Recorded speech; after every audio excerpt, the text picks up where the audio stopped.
Natapos na ang palabas na Batang Quiapo at ngayon ay sisimulan na natin ang pagtalakay sa House of Lies. Para sa mga nais manood, huwag kalimutang mag-subscribe sa aming series, Explained PH Channel, at patuloy na suportahan kami. Maraming salamat! Sa kabanatang ito, mas lalo pang umigting ang galit at paghihiganti ni Marge. Matapos ang pagtataksil ni Paulo, hindi na lamang sakit ang kanyang pasan. Ang paghihiganti na ang naging tanging layunin niya. Buo ang kanyang pasya na wasakin ang negosyo ng pamilyang Torre Campo, ang mismong pamilyang sumira sa kanyang buhay. Humaharang sa kanya si Greg, sanay sa pagtatakip ng sariling kasalanan at handang gawin ang lahat upang protektahan ang pangalan ng pamilya. Binalaan niya si Marge na ang iskandalo ay magdadala ng kahihiyan, ngunit para kay Marge, wala ng halaga ang reputasyon o dangal. Sa kanyang paningin, parehong puno ng kasinungalingan at pagtataksil ang mag-ama. Hayagang inamin ni Marge na siya ang nasa likod ng pag-atras ng mga investors. Ginamit niya ang kanyang koneksyon at mga kaibigan upang sadyang pahinain ang negosyo ng Torre Campo. Para sa kanya, ginamit lamang siya ni Paulo at pagkatapos ay itinapon. Sa loob ng mansion, sumiklab ang bagong tunggalian. Bagaman pinalaya si Thea, tumanggi siyang sumuko. Bilang asawa ni Edward, ipinagtanggol niya ang kanyang posisyon at inilantad ang matagal na niyang tinatagong sandata. Binalaan niya na kung siya ay tuluyang itataboy, ibubunyag niya ang tunay na pagkakakilanlan ni Ashley, na si Ashley ay anak ni na Paulo at Thea. Ang katotohanang ito ay hindi pa alam ni Marge. Nabihag si Paulo sa gitna ng lahat. Nais niyang umamin at tapusin ang lahat ng kasinungalingan. Ngunit dahil sa banta ni Thea at kontrol ng kanyang ama, hindi siya makakilos. Sa huli, sumunod siya sa kagustuhan ni Greg. Ngayon, nakabiti ng tanong, kapag natuklasan ni Marge ang tunay na pagkakakilanlan ni Ashley, paano siya tutugon? Matatanggap ba niya ang nakakatakot na katotohanan o tuluyan niyang guguluhin ang lahat? Hanggang saan aabot ang kanyang paghihiganti? At kailan tuluyang mabubunyag ang lahat ng kasinungalingan at lihim? Mas nakakatakot na mga revelasyon ang paparating, handang yumanig muli sa kanilang mga buhay. Ang lahat ng ito ay mabubunyag sa susunod na kabanata. Sa kabanatang ito, tuluyan ng hindi maitago ang mga lihim. Sa wakas, nabunyag ang matagal nang tinatago ni na Paulo at Thea. Ang revelasyong ito ay yumanig sa buong pamilya at nag-iwan ng sugat na hindi madaling maghilom. Natuklasan na rin ni Marge ang pagtataksil, isang katotohanang matagal na niyang pinaghihinalaan, ngunit ngayoy hindi na maikakaila. Sa bigat ng kanyang nadiskubre, nagpasya siyang sabihin ang lahat kay Edward. Ngunit ang kanyang pag-amin ang naging mitsa ng mas matinding banggaan. Hindi matanggap ni Edward ang nangyari. Sa galit at kawalan ng pag-asa, hinarap niya si Paulo ng direkta. Sa harap ng ebidensyang hindi na maitatanggi, wala nang maitago si Paulo. Mula sa sandaling iyon, nagsimulang mabasag ang pamilya. Umabot sa sukdulan ng tensyon sa loob ng mansion. Hindi napigilan ni Greg ang galit ng anak at lalo pang lumala ng ibato ni Paulo sa kanya ang mga kasalanan ng nakaraan. Nagbanggaan ang mag-ama, halos umabot sa pisikal na sagupaan at tuluyang nagkagulo ang lahat. Sa gitna ng kaguluhan, pinili ni Marge ang katahimikan. Ngunit ang kanyang pananahimik ay puno ng sakit. Unti-unti siyang lumayo, hindi lamang sa mansion kundi pati sa lalaking minahal niya ng buong puso. Si Paulo, desperado, sinubukang ibalik ang tiwala ni Marge. Handa siyang isuko ang kanyang pride, umaasang muling makuha ang asawa. Ngunit sa halip na ayusin ang pagkakamali, muling lumapit si Thea kay Paulo, na para bang walang nangyari. Hindi na napigilan ni Edward ang sarili at muling sumabog sa isa pang mainit na komprontasyon. Tahimik na nakinig si Marge at sa sandaling iyon, nagpasya siya. Umalis siya. Walang sigaw, walang paliwanag, isang tahimik na pamamaalam na maaaring tanda ng katapusan ng kanilang relasyon. Kasama ang anak, lumisan siya upang paghilumin ang sugat at hanapin ang sagot sa tanong na matagal na siyang tinutugis. Saan ako nagkulang? Ngunit habang lumalayo si Marge, handa na ba si Paolo na tanggapin na baka tuluyan na niyang nawala ang asawa? Mas marami pang lihim ang guguho at bawat pagtataksil ay may kapalit. Ang lahat ng ito ay mabubunyag sa susunod na kabanata. Sa kabanatang ito, tuluyan nang lumabas ang mga lihim na hindi na kayang itago. Tahimik, ngunit mapanirang kumilos si Regina, at ang kanyang puntirya ay si Evelyn. Pumasok siya sa silid ni Evelyn, hindi para magkasundo, kundi upang durugin ang kanyang loob sa pamamagitan ng matitinding salita. Bawat mapanakit na pahayag ay tila suntok sa puso ni Evelyn. Mariing idineklara ni Regina na hindi na niya kailanman papayagang manatili si Evelyn. Mas mabuti pa raw na kusang umalis ito o tuluyang maglaho. Kahit gaano pa magmakaawa si Evelyn, nanatiling matigas ang puso ni Regina. Sa huli, napilitan si Evelyn na gumawa ng mabigat na desisyon, ang lumayo sa lahat. Kinabukasan, nagpaalam siya kay Jobert at iniwan ang isang liham para kay Marge. Sa sulat, malinaw niyang sinabi na wala ng pagbabalik. Sa halip, lilisan siya at maghihintay hanggang humupa ang kanyang alitan kay Greg. Ngunit nang mabasa ni Marge ang liham, muling sumiklab ang tensyon sa mansion.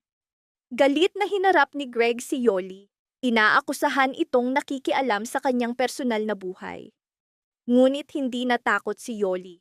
Ipinaalala niyang matagal na siyang nasa pamilya at marami na siyang nalalaman. Dahil dito, tuluyang nagwala si Greg. Sa isang iglap, sinakal niya si Yoli. Nagpumiglas ito, halos mawala ng hininga, hanggang sa muling bumalik sa sarili si Greg at binitiwan siya. Ngunit sa takot, pinaalis niya si Yoli sa bahay. Samantala, nakita ni Marge si Jobert na umiiyak. Matapos basahin ang liham ng kanyang ina, tumakbo siya upang pigilan si Evelyn. Ngunit huli na, nakalayo na ito.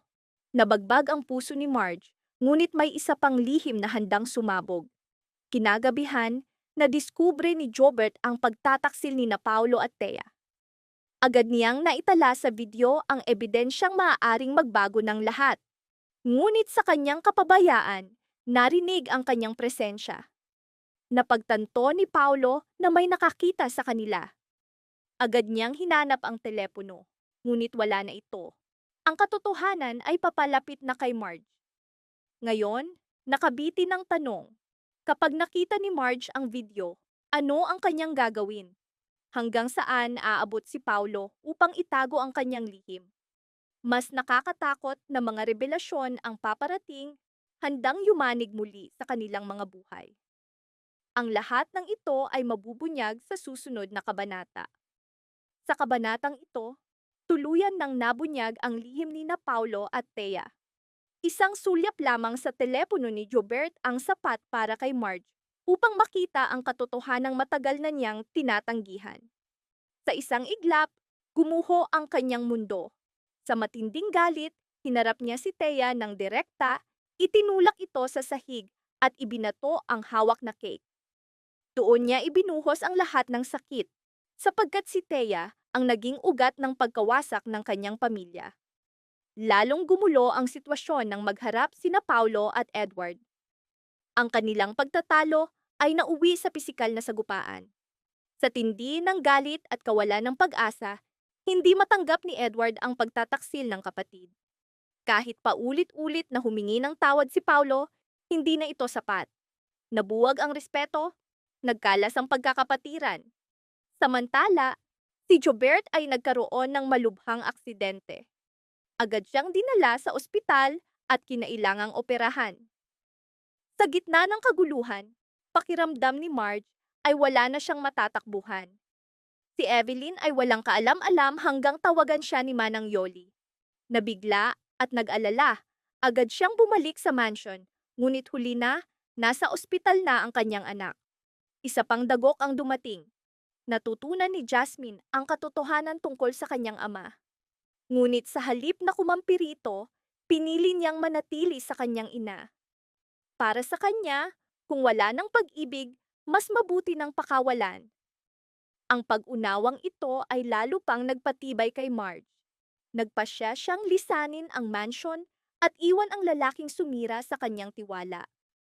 Kahit gaano pa magmakaawa si Paulo, hindi na siya natinag. Para kay Marge, tapos na ang lahat. Sa kabila ng maraming pagkakataon, paulit-ulit na nagkamali si Paulo. Tahimik na lumisan si Marge, kasama ang anak, habang naiwan si Paulo na wasak, umiiyak, at nag-iisa. Ngayon, nakabitin ang mga tanong, ang pag-alis ba ni Marge ay tanda ng tuluyang pagtatapos ng kanilang relasyon? Malalampasan ba ni Hubert ang kritikal na kondisyon? At ano ang magiging papel ni Evelyn sa kanyang pagbabalik upang harapin ang katotohanan? Sa gitna ng isang pamilyang gumuho, may liwanag pa bang matitira? Ang lahat ng ito ay mabubunyag sa susunod na kabanata.